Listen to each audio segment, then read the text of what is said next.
In part 1, we looked at the case of Eleanor Zugun, a young girl in 1920s Romania, said to be plagued by a violent, unseen force. People who witnessed some of the strange events linked to her spoke of objects flying across rooms, claw marks appearing on her skin, and furniture ripped from its place. Some people naturally blamed spirits. Other peoples obviously blamed Eleanor herself, but beneath it all ran a deeper fear that something outside her was working through her.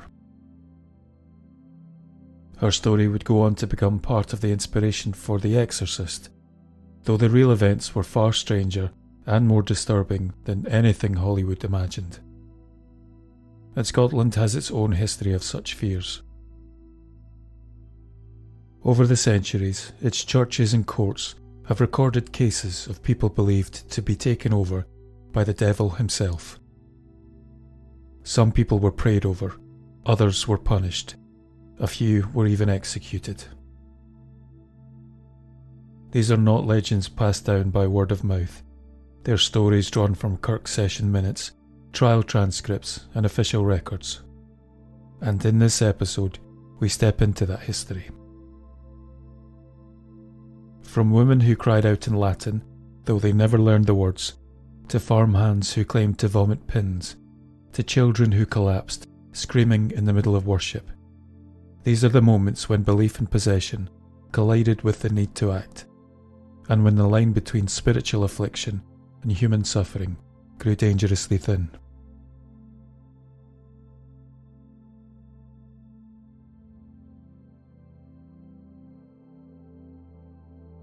Across the centuries, from the 1500s through to the modern day, there are records that suggest something was wrong, not just with the body, but with the spirit.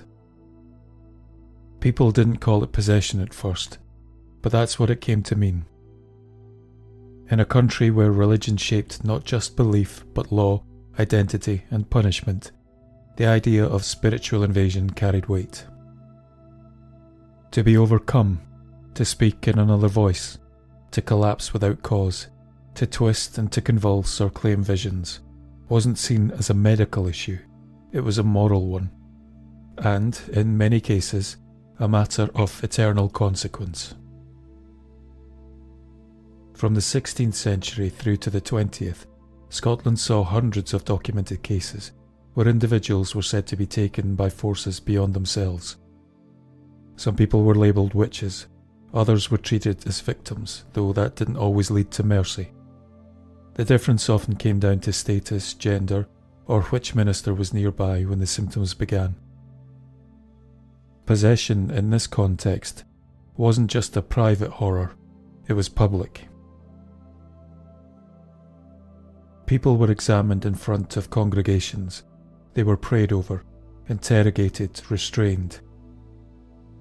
Ministers recorded their behaviour in session records and personal journals, not as personal curiosities, but as warnings. This was a nation that believed the devil was active in the world.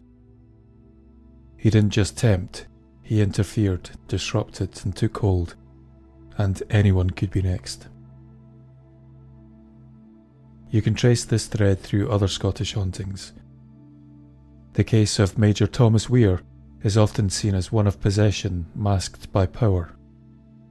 A respected figure, he eventually confessed to years of occult practices and visions, blaming an inner force that had worked through him. His story, a man admired by the public, but secretly gripped by corruption, echoed the idea that evil could lie dormant in anyone. When he was executed in 1670, it wasn't just a punishment. For the people of Edinburgh, it was a form of spiritual cleansing. 25 years later, the Rerrick poltergeist case raised similar fears in a more domestic setting. A family caught in the middle of unexplained activity, objects thrown, voices heard, believed their home was under some kind of demonic infestation. Ministers were called and prayers were offered. Even in the 1960s, the language of possession hadn't disappeared, it had just softened. The pattern was still familiar though. someone troubled, something unexplainable, and the creeping sense that it wasn't just about mental health or mischief, that something else was being worked through them. Possession stories live in the margins, not just because they're rare, but because they're difficult. They force uncomfortable questions about belief, illness, and about how society responds when someone loses control. And historically, the response in Scotland was often severe, and at times, deeply cruel. I think it's important to understand the landscape these stories came from. Scotland's religious history isn't just theological, it's political, cultural, and deeply personal.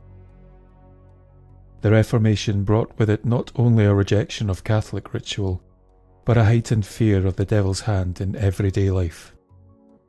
The Kirk, especially during the 17th century, took a hard line on anything that suggested disorder. Women accused of hysteria, children showing strange behaviour, people who heard voices or shook without cause. These weren't treated with medical inquiry, they were treated with prayer, penance, or punishment. And not all possession looked the same. In some cases, the afflicted cried out in pain, shouted obscenities, or claimed to see spirits. In others, the signs were more subtle: withdrawal, sudden knowledge of scripture, or resistance to prayer. What united these accounts was a sense of otherness, that something or someone had entered. There were attempts to explain, and there still are. Some historians see these cases as early descriptions of epilepsy, trauma, or psychological breakdown. Others argue that possession gave people a language to express things they couldn't safely say: grief, anger, shame. In some cases, there's no donut. It may have been performative, a way of reclaiming attention or agency in a world that offered little of either. But the fact remains that the people who witnessed these events believed them, and in many cases they acted with conviction. This episode explores some of the clearest and most sobering accounts of what was recorded as demonic possession in Scottish history. Not as legends, but as mentioned at the beginning, these are documented episodes drawn from court transcripts, Kirk records, and first-hand testimony. Some took place in remote villages, others unfolded in front of whole congregations. All of them point to the same thing: a deep fear that the devil could enter the human world, not through symbols or suggestion, but through people. And in the end, it wasn't always the spirit that was punished, it was the person.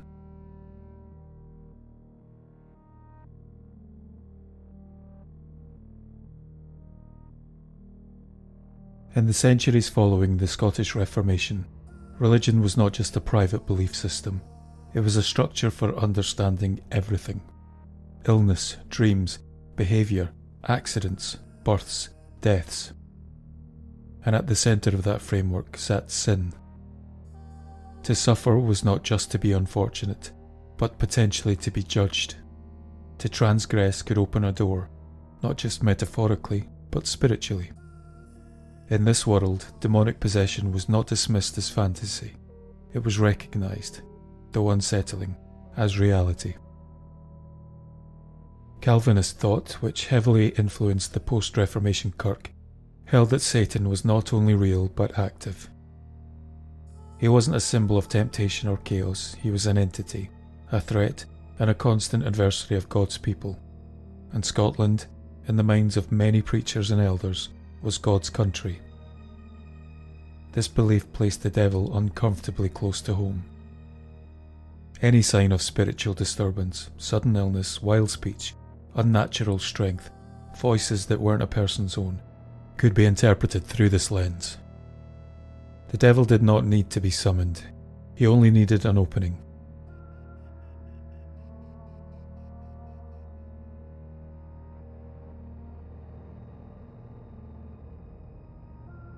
It's easy to conflate possession with witchcraft, and in some cases the two were intertwined, but they weren't seen as the same thing. Witchcraft was a crime, an act.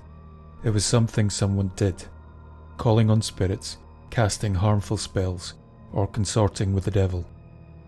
Possession, on the other hand, was something done to someone, a spiritual invasion.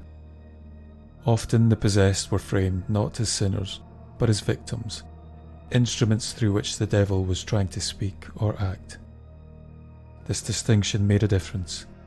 While those accused of witchcraft were often condemned, the possessed were more likely to be pitied, prayed over, or subjected to kirk discipline in the hope of salvation. But that didn't always make their fate easier.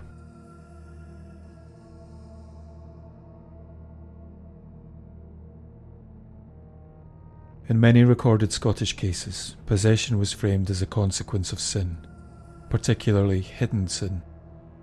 This could be a personal transgression or a family shame made manifest. The devil was seen as opportunistic, but his access was believed to be granted through weakness, a lapse in faith, sexual immorality, spiritual neglect, or failing to honour the Sabbath. In this sense, possession was often less about the devil himself and more about those he entered. It was a moral warning, a breach made visible. And in a culture obsessed with respectability and religious obedience, it was often as humiliating as it was terrifying. Women in particular were seen as vulnerable, spiritually weaker, more emotional, more bodily. As historian Marion Hester noted, possession narratives in Scotland and elsewhere often reflected deeper anxieties around control, especially control of women's voices, behaviours, and perceived roles. The possessed's body was a site of conflict, not just between God and the devil, but between individual freedom and communal conformity. And when a woman cried out, convulsed, or named names under apparent spiritual torment, the question asked wasn't just what's happening to her, but what have we allowed?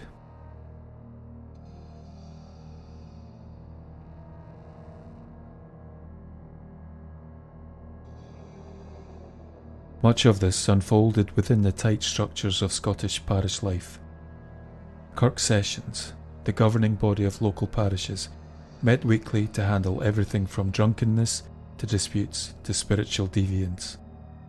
They were responsible for moral order and they had real power. They could summon individuals, demand confessions, enforce public repentance, and issue punishments ranging from temporary exclusion from communion to full excommunication.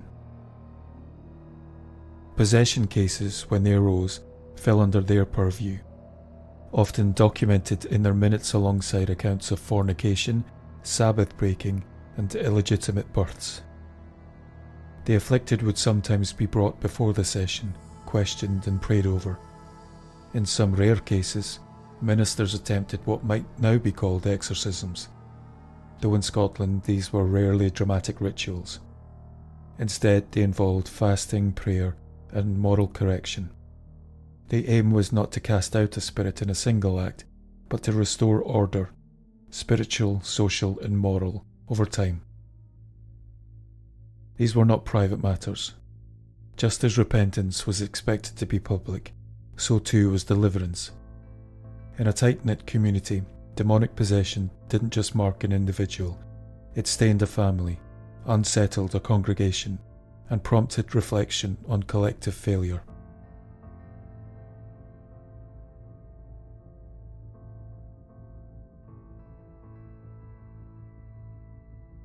By the late 1500s, this environment had already produced one of the most infamous Scottish texts on the subject, Demonology, written in 1597 by James VI.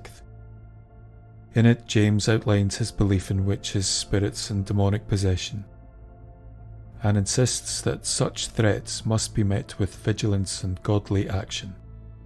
The text is theological, political, and personal, reflecting James's involvement in the North Berwick witch trials and his deep-seated fear of spiritual rebellion. To James and to many ministers who followed, the devil was not operating on the margins. He was active in daily life, and possession was one of the ways his influence could be seen, if you knew how to look.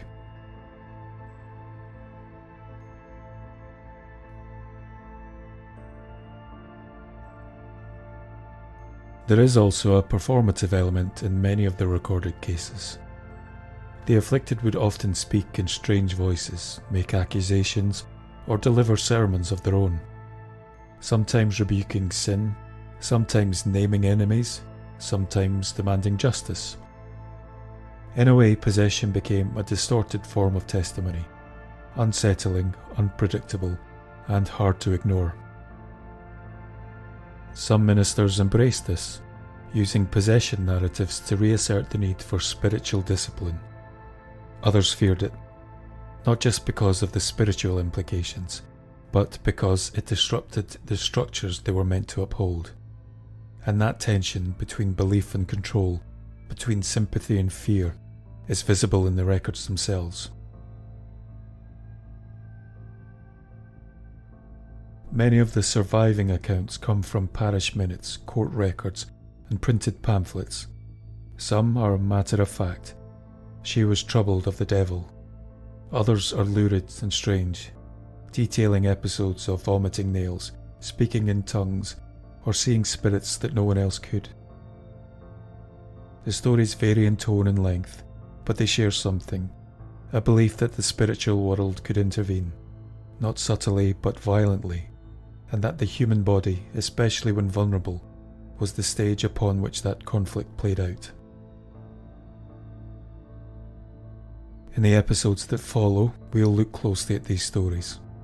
From the obscure to the infamous, we'll explore the testimonies, the responses, the questions that remain. Because in a culture obsessed with sin and shame, possession was never just a supernatural problem, it was a social one. And how a community responded to it reveals just as much as what they believed caused it.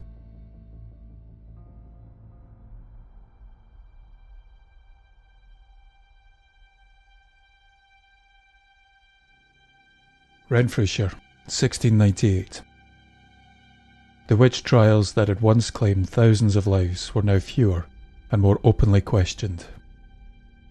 The language of demons and devils still rang out from the pulpits, but among Scotland's authorities, a scepticism was beginning to take hold. In smaller parishes, though, the belief in this supposed evil remained. Fear was still part of daily life. And it was in this uneasy moment that two young girls, Margaret Murdoch and Margaret Laird, began to behave strangely.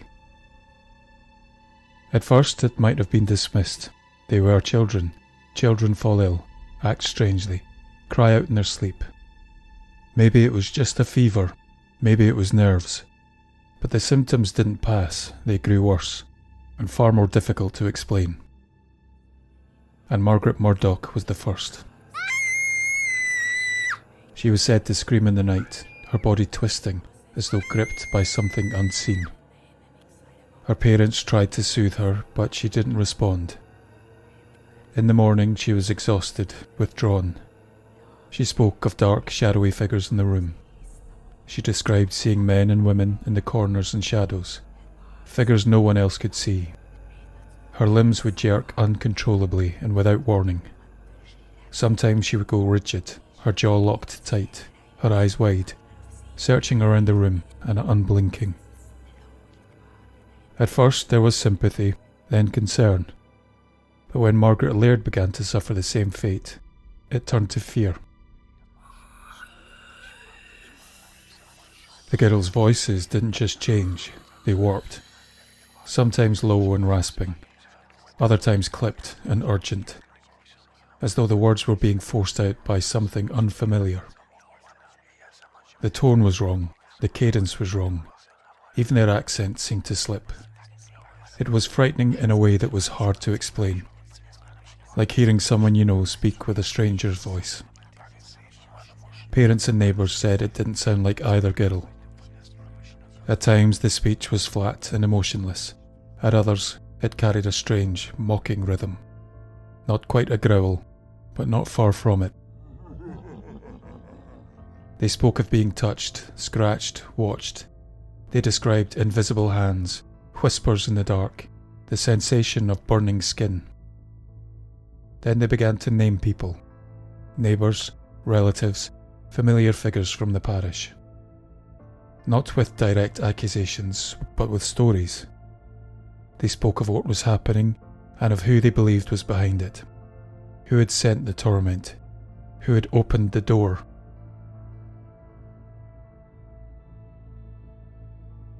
In that time and place, witchcraft and possession were often spoken of in the same breath, but they weren't the same thing. Witchcraft was something a person did, possession was something that happened to you, and if the girls were to be believed, then someone had made them vulnerable. Someone had drawn something dark toward them. This idea sat uncomfortably among the locals. These weren't wild accusations thrown in anger. The girls seemed genuinely afraid. Their behaviour was erratic, but not attention-seeking. And the things they described weren't vague. They were detailed, specific, and consistent. Some people began to keep their distance. Friends and family stopped visiting, and others whispered that the devil had taken hold.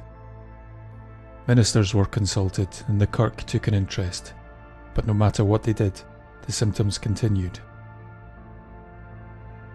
Ministers prayed and elders visited. There may have been fasting or calls for repentance. Some records hint at moral questioning. Had the Sabbath been broken? Had the girls read something they shouldn't or brought something into the house? But nothing changed. The girls continued to cry out, convulsing and naming the same names, and the fear in the household didn't lift. Night after night the episodes returned, louder, more violent, and harder to ignore. Word began to spread beyond the parish. While some spoke of curses, others spoke of wicked spirits, punishment, or deceit. Many theories circled. Most people simply just watched, unsure of what to believe. Whatever was happening, it wasn't going away, and the line between spiritual affliction and social suspicion had already begun to blur. To the families, it felt like watching a possession unfold in real time. The local people began to take sides. To many, this looked like a spiritual attack. To others, like witchcraft. That someone local had called something down on the girls. The kirk elders took note. The families, now under scrutiny, found themselves isolated. And the more the girls cried out, the deeper the tension crept into the town. What began as strange behaviour was quickly becoming something else, something dangerous. Unsure how to proceed, the local kirk appealed beyond the parish.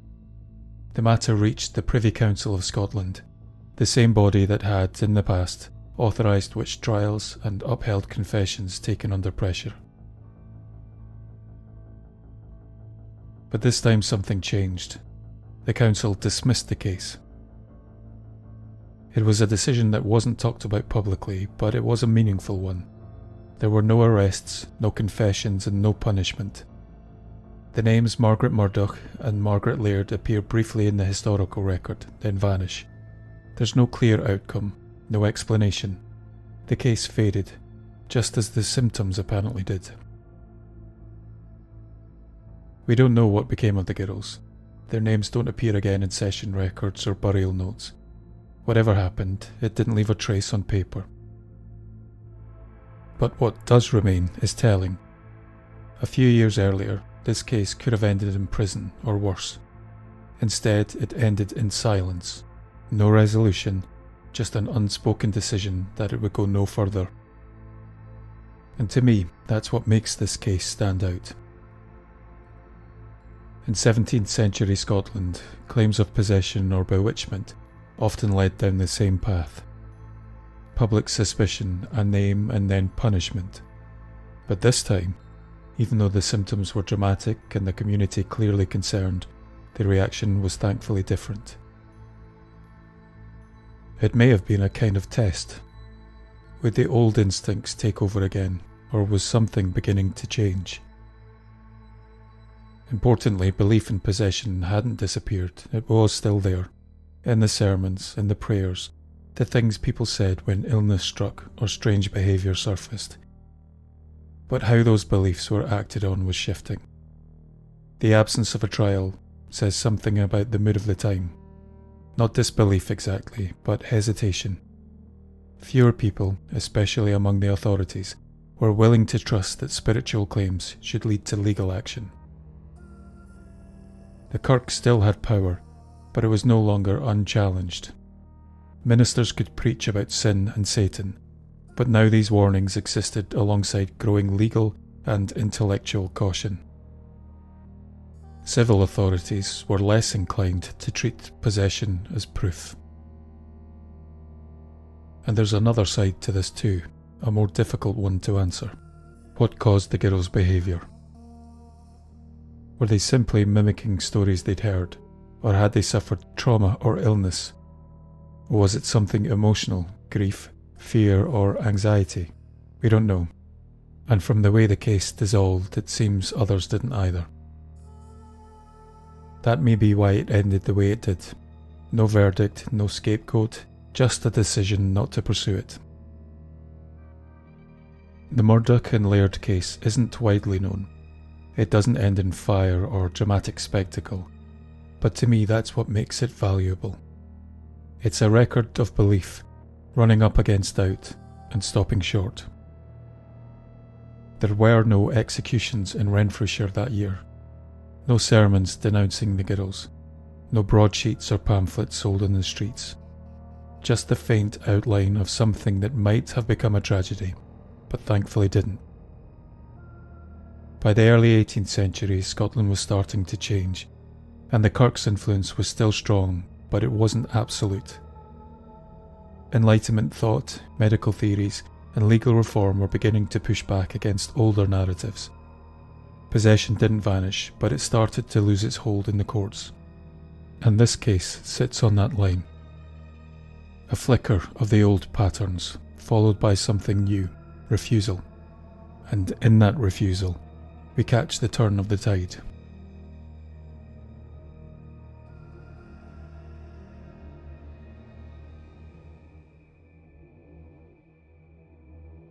A new century and a new way of thinking, at least in theory. By the middle of the 19th century, Scotland had undergone enormous changes. The Kirk still held a powerful influence over the people, but it was increasingly challenged by the rise of science, medicine, and psychiatry. New language was emerging: melancholia, hysteria, monomania, and the idea of demonic possession, once accepted by ministers and magistrates alike, was falling out of professional favour. But belief doesn't vanish with legislation, and fear doesn't always care for new words. In 1860, a man named Archibald Dunn was admitted to the Perth District Asylum. He was described in records as being around 30 years old, of no fixed trade, and exhibiting signs of what was then labelled religious mania. He was found wandering near the banks of the River Tay, raving about sin, punishment, and the end of days. It was winter, and the streets of Perth were quiet, but those who passed couldn't ignore what they saw. He was unshaven, clothes torn and damp from the mist. His eyes, they said, looked wild, fixed on something no one else could see. Witnesses reported that he'd stopped strangers in the street, grabbing their arms to shout warnings of hell. Some said he'd thrown himself to his knees and begged them to pray with him. Others said he'd followed people for several paces, muttering fragments of scripture before turning suddenly and spitting curses over his shoulder, as if warding off some presence that lingered behind him. He had torn pages from Bibles, scattering them across the cobbled streets, stuffing them into the cracks in the stone, into fence posts and door frames, like wards against whatever he believed was chasing him. When questioned, he spoke quickly without hesitation. He said Satan was inside him, that he'd felt him enter, that something had curled itself around his heart and taken hold. He repeated the claim over and over, his voice breaking each time, like someone trapped in a loop he couldn't escape. Most disturbing of all was the certainty in his voice. He didn't speak as if he feared possession, he spoke as if it had already happened, as if there was no going back.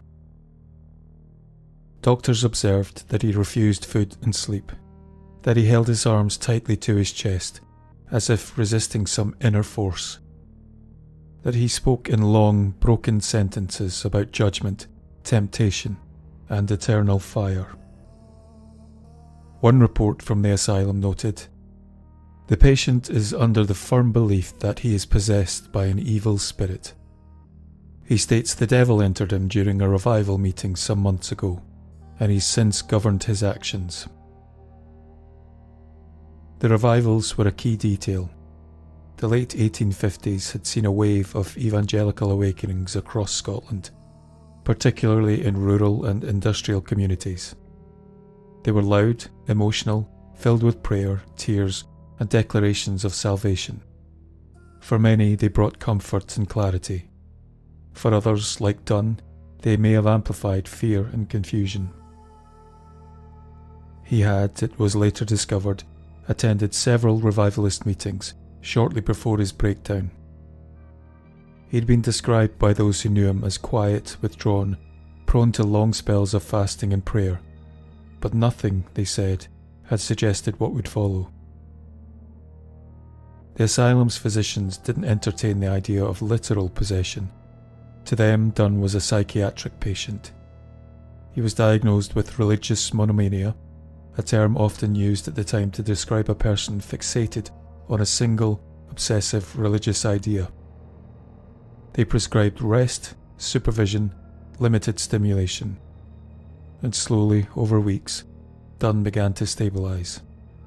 He resumed eating, he stopped making declarations of being inhabited, he began to sleep. In later interviews, he expressed shame over what he'd said. There was no exorcism, no deliverance, only time, patience, and early psychiatric care. But the case remains important, because even in an age of growing secularism, even in the context of asylum walls and medical notes, the language of possession still held power. Dunn's fear was real, so were the social conditions that may have fed it. He lived in a time when traditional belief and emerging science coexisted uneasily, where sin and sickness blurred, and where public religious fervour could tip over into personal despair. The asylum did not see a man battling demons, but Dunn did. His case was referenced in medical journals of the time, often as a curiosity, an example of how religious overexposure could destabilise the mind. But from a modern lens, there's a tragedy in how quickly those fears were pathologised and sealed away. It's tempting to see the 19th century as a clean break from the superstitions of earlier eras, but the reality is more complicated. Possession didn't disappear, it just changed labels. Archibald Dunn was not accused, he was not tried, he was not exorcised, but he carried the same terror as those who came before him.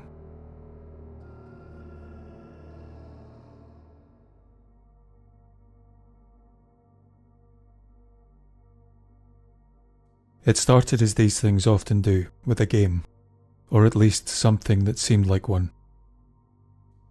Late in the 1970s, in the city of Perth, a group of 5 students gathered in a flat. The details are sparse, no exact date, no names, but the story has been repeated often enough to be believed. They were curious, bored, maybe a little reckless. Someone had brought a makeshift Ouija board, letters drawn on paper, an upturned glass, but no one expected anything serious. What followed left them shaken. One of the students later described the feeling that settled over the room that night. A sudden stillness, followed by a drop in temperature. Nothing dramatic, just enough to make them curious.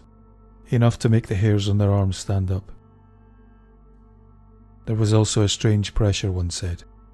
a kind of tightness behind the eyes. They'd gathered in the living room of a shared flat, just 5 of them, second-year students, all from the same university. The Ouija board was handmade, drawn out on the back of a cereal box. The glass they used was from the kitchen. No one really expected anything to happen. It was just something to do on a quiet night. They'd started late after a film and a few drinks. It was one of those nights where no one wanted to go out, but no one quite wanted to go to bed either. Someone, no one could remember exactly who, brought up the idea of trying the Ouija board. Not seriously, just for a laugh. At first, nothing happened. They asked the usual questions. Is anyone there? What's your name? There were a few laughs, giggles. Someone made a joke about ghosts not turning up unless invited with wine. Then the glass shifted. Just a twitch, barely noticeable. They paused, looked at each other, and one of them smirked, very funny. But no one admitted to pushing it, so they tried again. Are you there? This time the glass moved with more certainty. It edged across the paper, stopping on Y, then slid to E, then S. They all stared at it. No way, someone whispered. They kept going. The glass moved faster now, spelling out fragments. Sometimes nonsense, sometimes clearer. A few words formed. Cold, wait, don't. One of the group laughed nervously, suggesting they were just spelling random words they'd seen in their subconscious. The others were not so sure. Then a name came through. 5 letters, a pause between each one, as if it was deliberate. None of them recognized it. Not a classmate, not a historical figure, not anyone they knew. One of the boys accused the others of messing around. One of the girls swore on her life she hadn't moved it. They moved their fingers, reset, and tried again. The glass moved slower now, almost reluctant. Another name. A strange word that looked like it had been misspelled. Then it spelled nowhere. They stopped. No one said it aloud, but something had changed in the room. The warmth from the earlier evening felt gone. A kind of stillness crept in, like the flat was waiting for something. That was enough. Somebody got up and turned on the lights. The paper was folded and shoved in a drawer. The glass went back in the sink. They said they'd laugh about it in the morning, but none of them really did. Over the next few days, something changed. One of the girls who'd always slept soundly, started waking in the night. She said she felt uneasy, like someone was standing just outside her room. Another couldn't shake the feeling of being watched, even when they knew that nobody was home. There were knocks at night, always 3, always from the same part of the hallway. But when they opened the door, there was nobody there. They started keeping the lights on. Not all the time, just enough to notice and keep the darkness away. The flat felt colder than usual. They checked the boiler. Everything worked. But still the chill wouldn't shift. One student said it felt like the air had thickened. Like something heavy had settled in the shadows and corners of the flat and didn't want to leave. They stopped using the living room at night altogether. Some of them slept with headphones in. The joke stopped. It reached a point where none of them could pretend it was just their heads. One of them, a practicing Catholic, suggested they speak to somebody. Not a counsellor, not the university chaplain, a priest. The priest was Father James McManus. He was based at St Mary's Monastery and was already known within certain circles for taking spiritual distress seriously. He didn't dismiss unusual reports. He didn't leap to labels either. Instead, he listened, and when the students came to him, he agreed to visit the flat, He found them subdued, tense, not hysterical but clearly frightened. They described the Ouija board session, the aftermath, the feeling that something was still with them.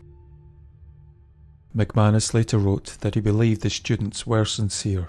They weren't attention-seeking, and they weren't making it up. He agreed to perform a prayer of deliverance. According to accounts, he walked through the flat with the group, praying aloud.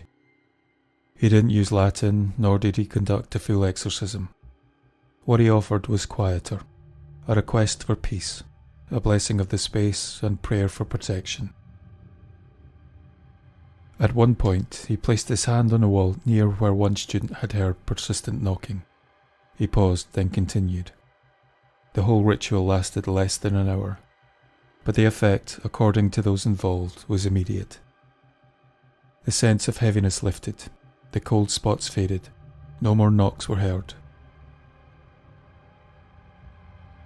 The girl who'd been unable to sleep reported her first uninterrupted night in days. Even the atmosphere between the group felt lighter, as if a pressure had been removed. McManus made no dramatic claims. He didn't say they'd been possessed. He didn't offer warnings about damnation. What he later said in an interview was this: "There are things we invite without meaning to. Sometimes what people need is not ritual, but release." He naturally advised the students never to use a Ouija board again, to stay grounded, to seek support when needed. And he didn't sensationalize the event, and that perhaps is why the case has remained so compelling. From a psychological angle, there are plenty of explanations. Group suggestion, heightened anxiety, the power of belief. But even those frameworks must contend with this. Something changed after McManus's visit. Whether that change was internal or environmental is harder to say. The case has since been used in talks on spiritual well-being. It appears in local clergy training materials as a reminder that even in the late 20th century, belief in unseen forces hasn't gone away, and that sometimes a calm response can do more than denial or alarm. What makes this story resonate isn't horror or spectacle, it's the ordinariness of it all. A group of students in a rented flat doing something they didn't understand, fear creeping in, a quiet man with a prayer book helping them close a door they didn't know they'd opened. It wasn't a possession in the traditional sense, but something happened in that flat, something that stayed with those involved long after the candles were blown out and the board put away.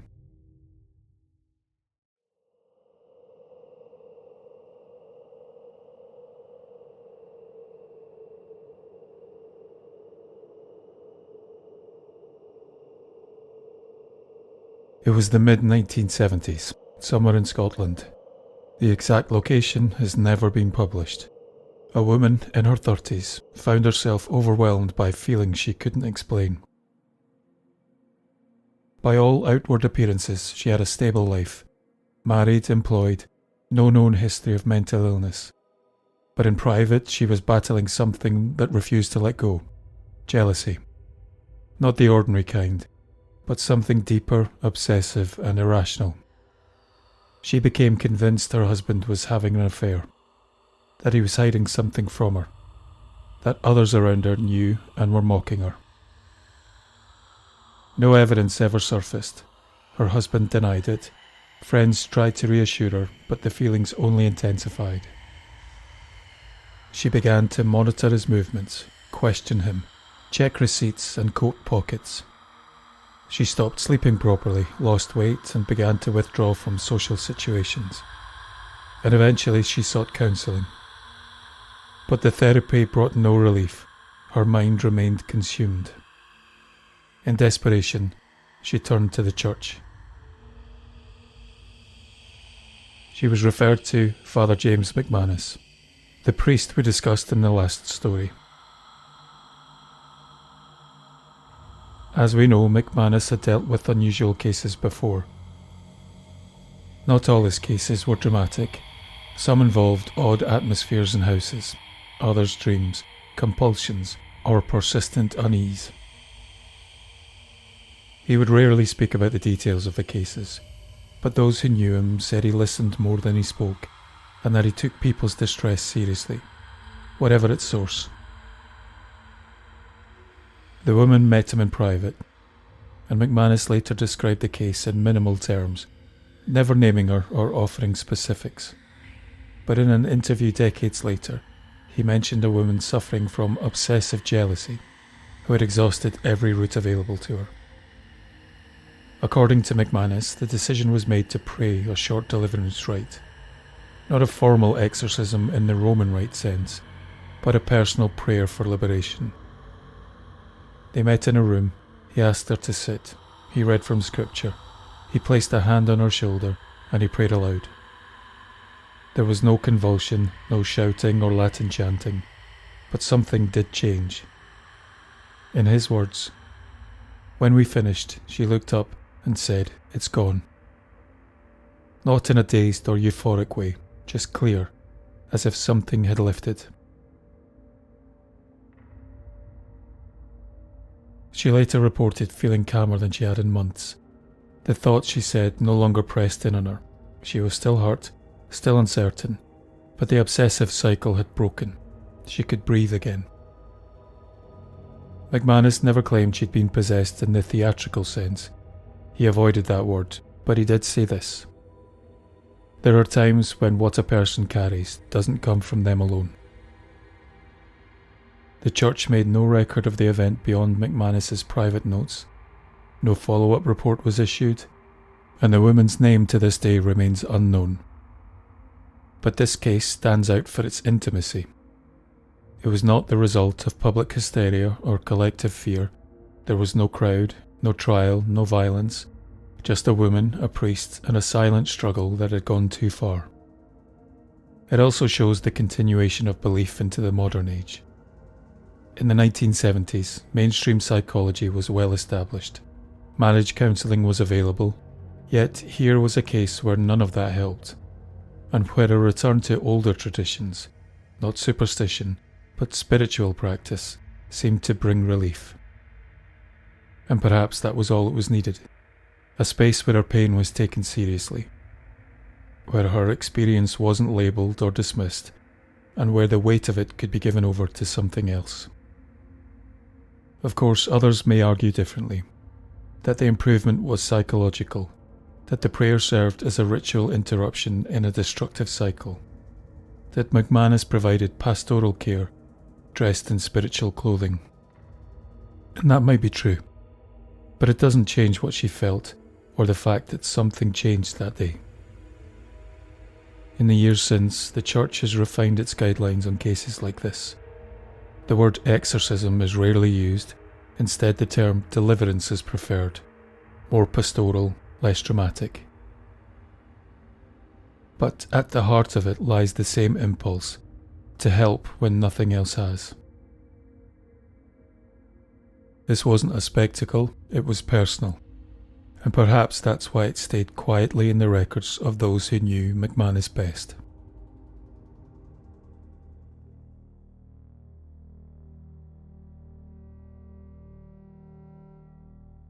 Just off the Royal Mile, a narrow wind cuts between stone buildings. It's easy to miss, but if you stop at the entrance and look up, you'll see initials carved into the stone arch above: L.B. They belonged to Sir Lewis Bellenden, the Justice Clerk of Scotland, Baron of Broughton, and one of the most powerful legal figures in Edinburgh during the late 1500s. Today, few remember who he was. Fewer still recall what reportedly took place there behind the walls of the Tolbooth building that bore his seal. It was there, sometime in the final decades of the 16th century, that a man was held under suspicion of being not just a warlock, but possessed. The details are thin. No formal transcript survives, even the man's name is lost. But fragments of the case appear in old city records and folklore retellings, just enough to suggest that something very unusual and very frightening happened.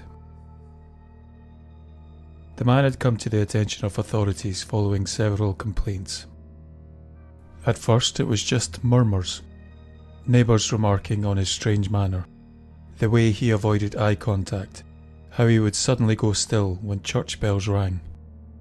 But the stories gathered momentum. Witnesses said he laughed at funerals, not a wild laugh, but a quiet, breathless sound, like someone trying to hold it in and failing. They said he refused to step inside churches, even when offered food or shelter. And one minister noted in a session book that the man would loiter outside the door, eyes lowered, as if something inside repelled him.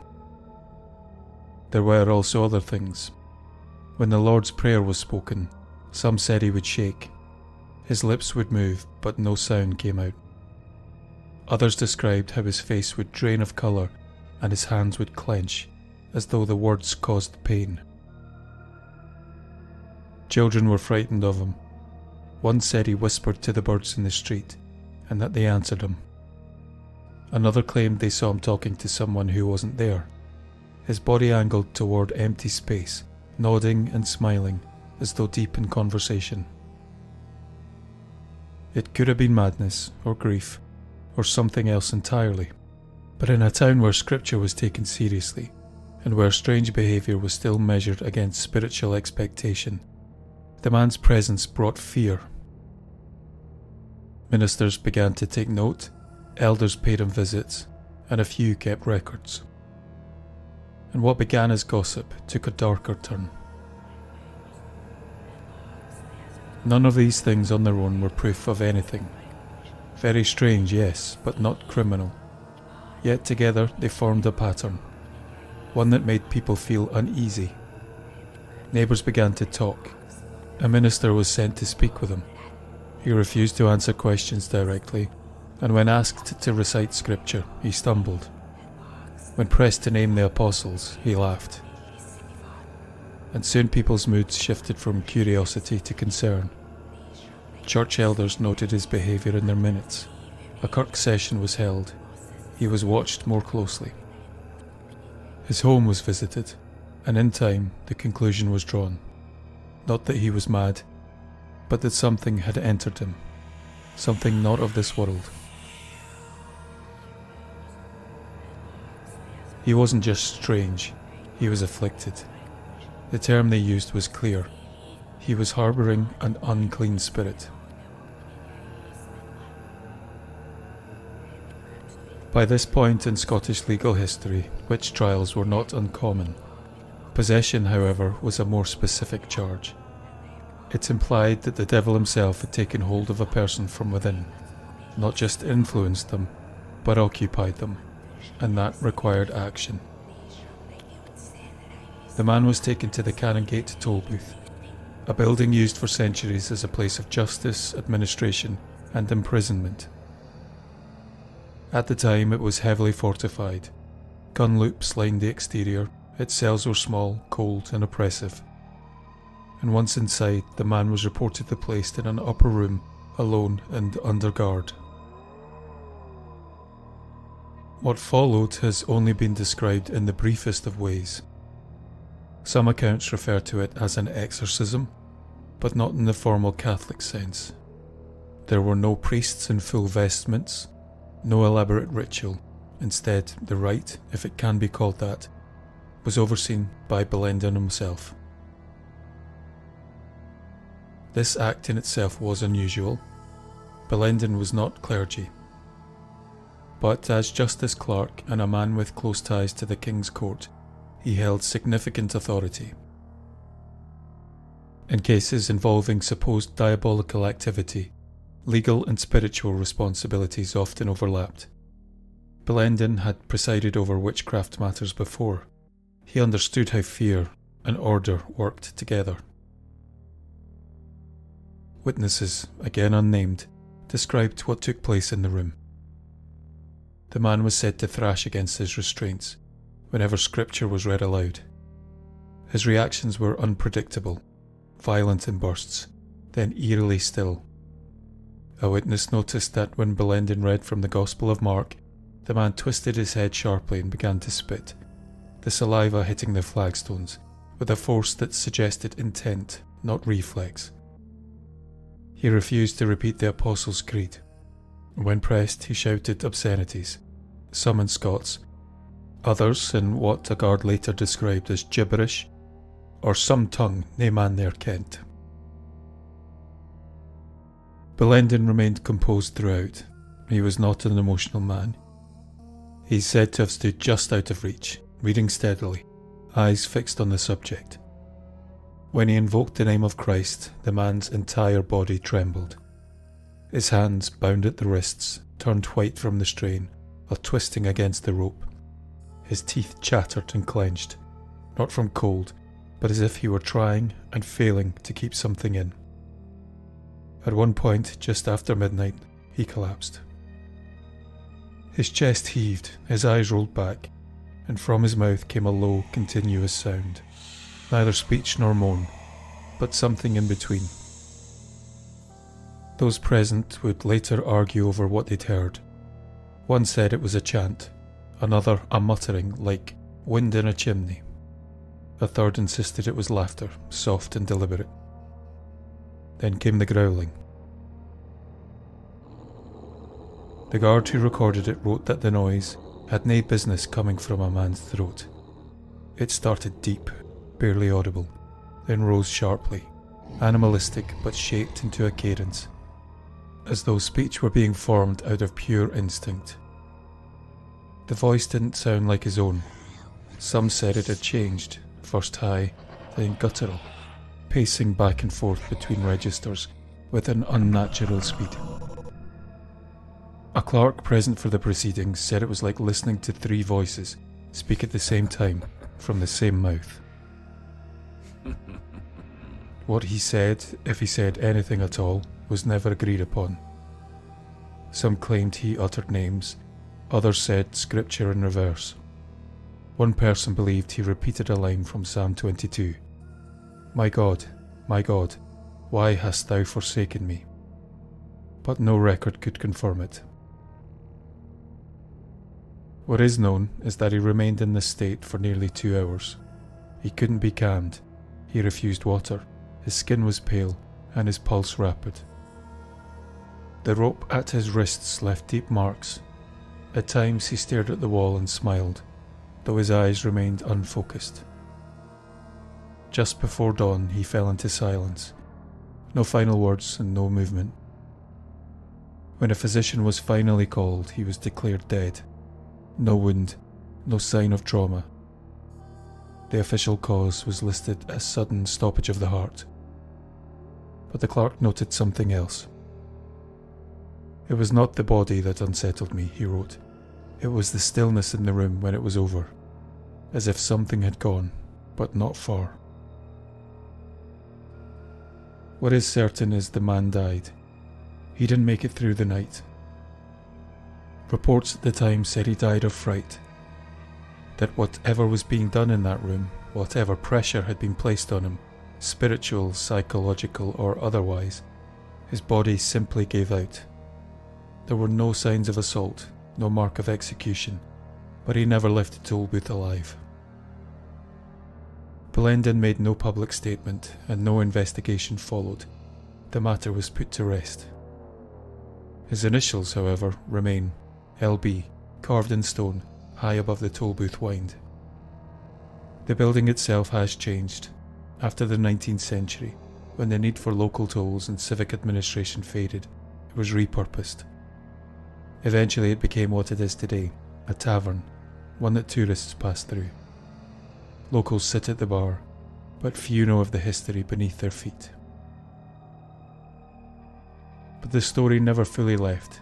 Staff over the years have reported strange feelings in certain rooms, cold spots and tapping sounds, shadows seen from the corner of the eye. Some say the upstairs area feels wrong at night.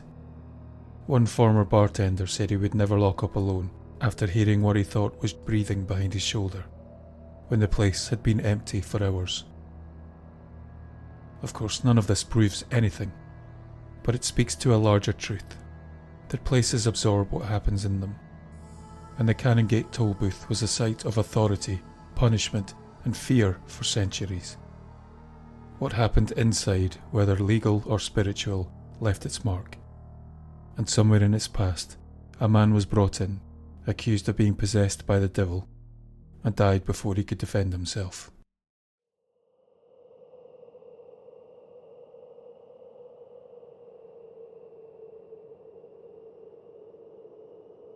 In 1704, in the fishing village of Pittenweem on the Fife Coast, a storm of violence broke across the cobbled wynds and harbourside homes.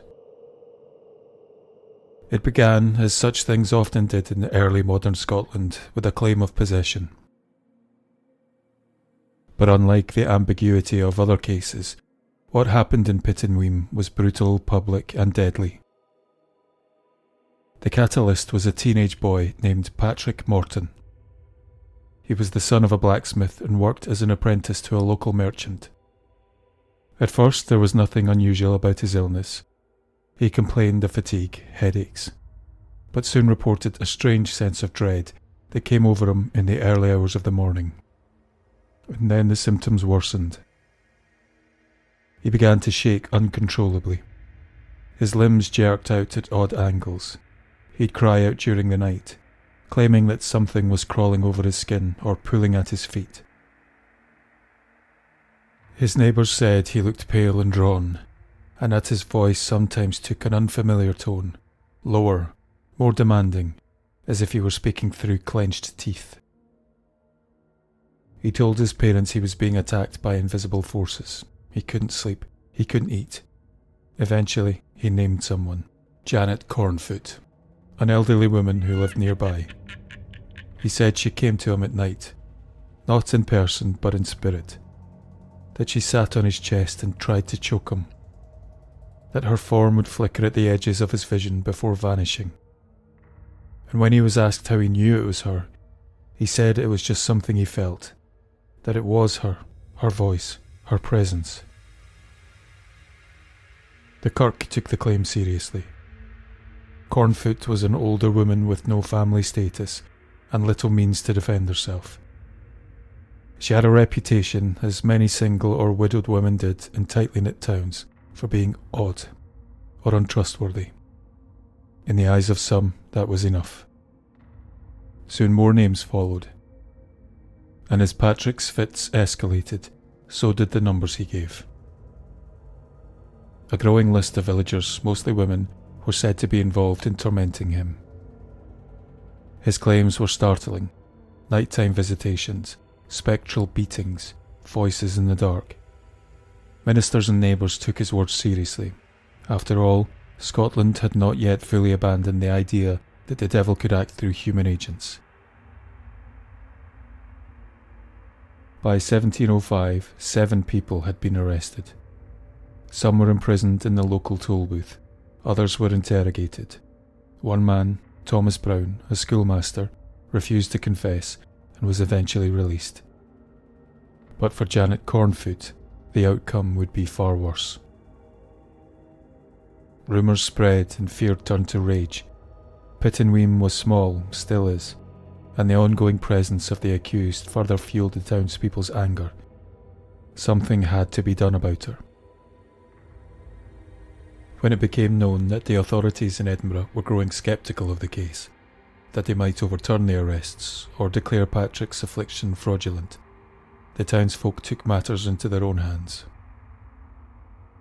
Cornfoot, already in custody, was handed over to a crowd, and what followed was an act of collective horror and cruelty, far worse than anything she'd been accused of. She was brutally beaten, dragged through the streets, and eventually lynched. Some reports suggest she was crushed to death beneath a door loaded with heavy stones. Others say she was stoned by the mob. Her body was left broken and exposed. The authorities didn't intervene in time, and by the time word reached Edinburgh, Janet was dead. The Privy Council reviewed the case, and their findings were damning. They determined that Patrick Morton had fabricated his story. His fits were false, his accusations unfounded. The remaining accused were released, and no further charges were brought.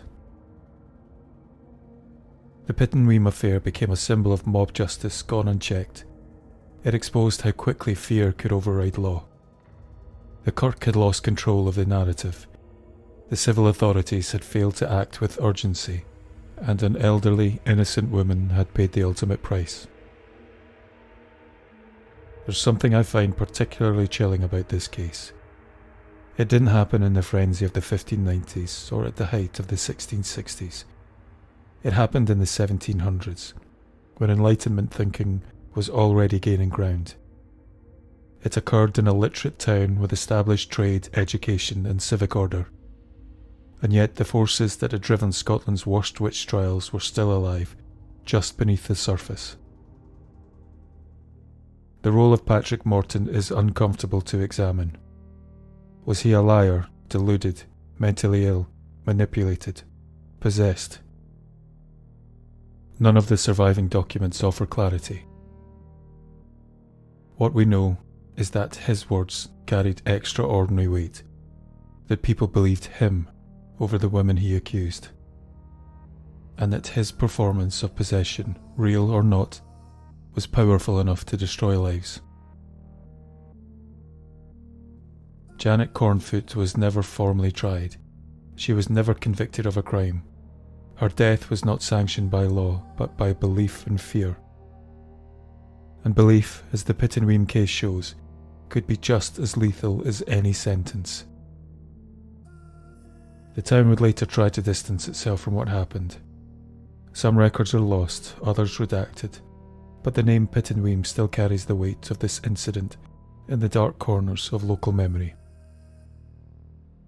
A memorial exists today, but few visitors stop to read it. There are no festivals, no plaques of pride, only the faint echo of cries, and the knowledge that reason alone cannot always protect us from ourselves. The Patrick Morton affair remains one of the clearest examples of Scotland's slow and painful transition from supernatural justice to civil law. It sits uncomfortably between two eras, one shaped by sermons and spirits, the other by courts and evidence. But in 1705, those worlds still overlapped, and in that overlap, Janet Cornfoot died.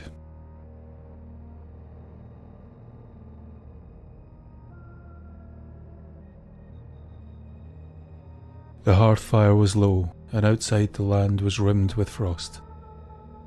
11-year-old Christian Shaw had been awake for hours, her mother beside her, whispering soft prayers and pressing a cloth to her forehead. Then, without warning, the girl's limbs began to jerk. Her hands twisted into claws. Her back arched violently. A breathless cry tore from her throat. By morning, Christian couldn't speak. Her jaw moved, but the words came out fractured, half-formed syllables, slurred vowels, mutterings that made no sense. Her mother leaned in, thinking perhaps the girl was fevered. But when Christian tried again, her tongue pressed hard against her teeth. Her throat tightened, and what came out sounded more like a growl than speech. She was helped into bed, but her muscles refused to settle. Her back arched upward, then twisted to one side as though being pulled. Her hands clenched into fists. Her breath came in sharp, staccato bursts. For those people in the room, her mother, perhaps a servant, the effect would have been immediate and terrifying. It was clear this wasn't a simple illness. It didn't follow the usual patterns. Christian's small frame moved as if controlled by something else entirely. Her voice had changed. Her body no longer seemed to answer to her. And in a world where the devil was believed to walk freely, where the sins of a household could invite dark forces in, the sight of a child writhing and growling in her bed was more than frightening. It was confirmation. Confirmation that evil wasn't just out there, it was here, in the room, and it had taken hold of someone young and innocent. Then the vomiting began. At first it was bile, sour and yellow, flecked with foam. the smell sharp in the cold room. Her mother reached for a basin, steadying it under the girl's chin, but what followed was nothing anyone could prepare for. A thin piece of straw slid out, wet and twisted. Then came a pin, rusted, bent in the middle. Another followed, clinking against the first in the bottom of the bowl. The sound seemed louder than it should have been, wrong somehow. A servant leaned in, only to step back quickly, hand over her mouth.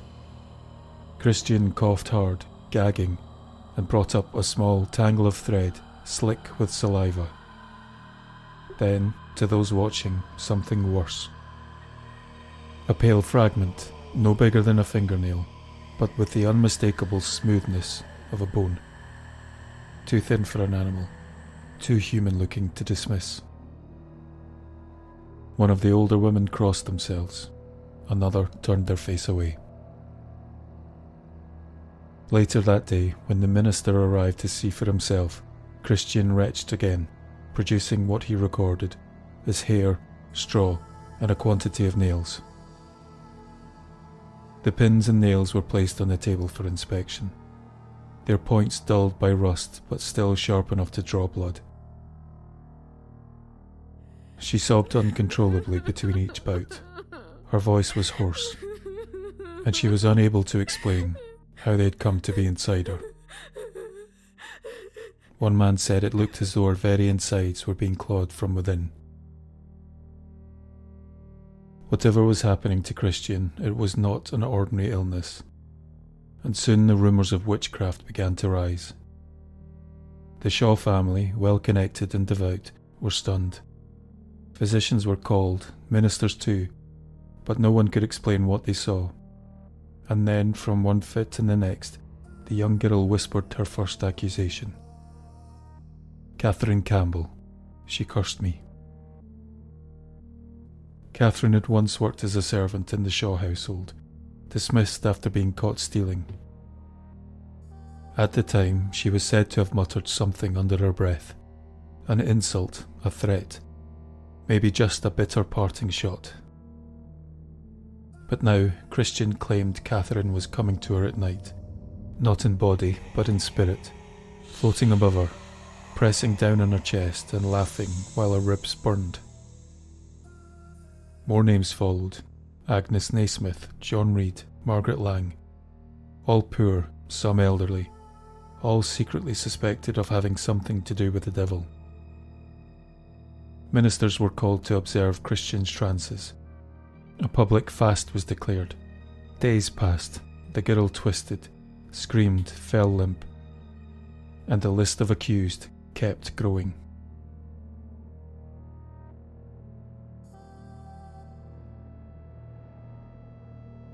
Soon the town felt like it was under siege, not from invaders, but from something harder to name. Neighbours watched Christian's fit with interest and fear. Some crossed themselves and others wept, but few doubted what they were seeing. She was bewitched. How else could they explain it? By the turn of the year, the legal machinery had begun to move. 8 people were arrested. The testimonies were stark. Christian described seeing spirits in her bed. Some clawed at her, others whispered poison in her ears. One minister said she spoke in unfamiliar voices. Another wrote that she screamed at the sight of certain townsfolk. A physician declared her affliction unnatural. This was still a country shaped by the Reformation, where the devil was believed to act with purpose, and children weren't thought innocent so much as vulnerable, and that vulnerability could open them to darkness. The commission of ministers and gentry overseeing the case found little reason to pause. The trials moved quickly. Most of the accused denied everything, but under pressure, some broke. One said she had seen others in the company of familiars. Another sobbed and begged for her life, insisting she'd never harmed the girl. But the outcome had already been decided. On the 10th of June 1697, 7 of the accused were taken to Gallow Green in Paisley. A crowd gathered, drawn by curiosity, fear, and the promise of justice. 6 were hanged. Agnes Naismith, who reportedly remained defiant, was burned. Some reported her last words were a curse against the town. The air, people said, turned bitter. The flames rose high, and when the smoke cleared, the town began to settle. Eventually Christian recovered. She lived on, and more than that, she prospered. In adulthood, she founded the Bargarin Thread Company and became a respected figure in business and society. She was known for her efficiency, her composure, and her piety. She never took back her claims. But for many, the contrast was difficult to square. How could a child once thought to be gripped by evil grow into someone so calm, so successful? What had really happened in those long months of fear and accusation? Many believed she had genuinely been afflicted, healed by prayer and discipline. Others were convinced she was pretending all along. This was nothing but a performance, a manipulation. But the truth is harder to hold. Christian Shaw grew up in a world saturated with sermons about sin, spiritual danger, and divine punishment. The devil wasn't a metaphor, he was real. Children were warned to resist the devil, to speak up if they felt his pull. A child in that setting might learn to name the turmoil inside her. She might call it Catherine, or Agnes, or Margaret, and a town already primed by decades of witch trials might believe her. As always, there are voices of doubt. A few questioned the speed of the trial, others the methods. Some even wondered aloud if the girl might be ill, not possessed. But those voices didn't carry far, not then. And once the executions were done, the doubters fell silent. Today a memorial stands not far from the site. It lists the names of the dead. Their graves were never marked, but history remembers. In Paisley, when the wind moves low across Gallow Green, people still talk about it.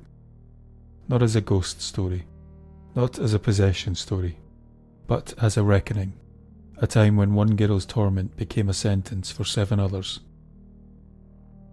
It was Scotland's last mass execution for witchcraft, a closing chapter, but not an end, because belief doesn't disappear. It evolves, and fear, once rooted, doesn't vanish. It stays.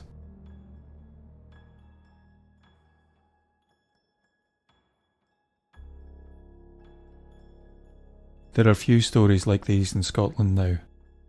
Exorcisms are, thankfully, rare. Church records no longer speak with the same fire and certainty about devils, spirits, or possession. The old language has softened. Where once there were demons, there are now burdens, oppression, unseen struggles. What was once called possession is now more often framed as a kind of suffering the church meets quietly, pastorally, and without spectacle. But belief hasn't gone, it's just changed shape. Today we speak in different terms: trauma, intrusive thoughts, compulsions, dissociation, neurodivergence. A whole vocabulary that didn't exist when Patrick Norton twisted in his bed, or when Christian Shaw cried out against the night. These terms help, they explain, but sometimes they don't explain everything. Because in some of these cases something remains, a pressure, a residue, a feeling that whatever this was, it didn't just live in the mind. It shaped rooms, shifted relationships, pulled whole communities out of joint. You can feel it in the way that the stories still pull at us. In The Children of Renfrewshire, the blacksmith's son in Pittenweem, the silent woman in Perth gripping the arms of her chair while a priest prayed softly beside her. We've moved from public spectacle to private encounters, from gallows to guidance, from screaming crowds to whispered rites behind closed doors. But the weight behind them is unchanged. The need to name what hurts, the longing for someone, anyone, to believe you when you say something is wrong, even if you can't say what. And that need is still with us. Possession might not be the word people use anymore, but the feeling behind it hasn't vanished. It just moves in different ways now. Through silence, through shame, through behaviours no one understands, and through pain that resists explanation. For some people, it's still easier to say I'm cursed than I'm struggling. And sometimes, when the suffering is deep enough, that difference doesn't really matter. Not every case is supernatural. Probably most aren't, but that's never really been the point. I tell you these stories even though they're not about proof. They were about meaning, about fear, guilt, control, faith, and the consequences of falling outside what your community can carry. They show us how people respond when someone becomes too strange, too volatile, too difficult to explain. And they remind us that that line between care and punishment has never been as clear as we'd like to think. Some of these stories have faded with little notice, others didn't. Some were forgotten almost as soon as they happened, while others left behind records, gravestones, whispers, and warnings. But they all reflect something, not just about the eras in which they occurred, but about us now, about how we respond when someone around us begins to fall apart in ways we don't yet have words for. The Kirk might not speak of devils in its minutes anymore, but in some parts of Scotland, people still turn up at church doors. They come quietly with heads down and questions they can't say out loud, and sometimes they leave with nothing more than a prayer, a gesture, or a word that tells them they've been seen.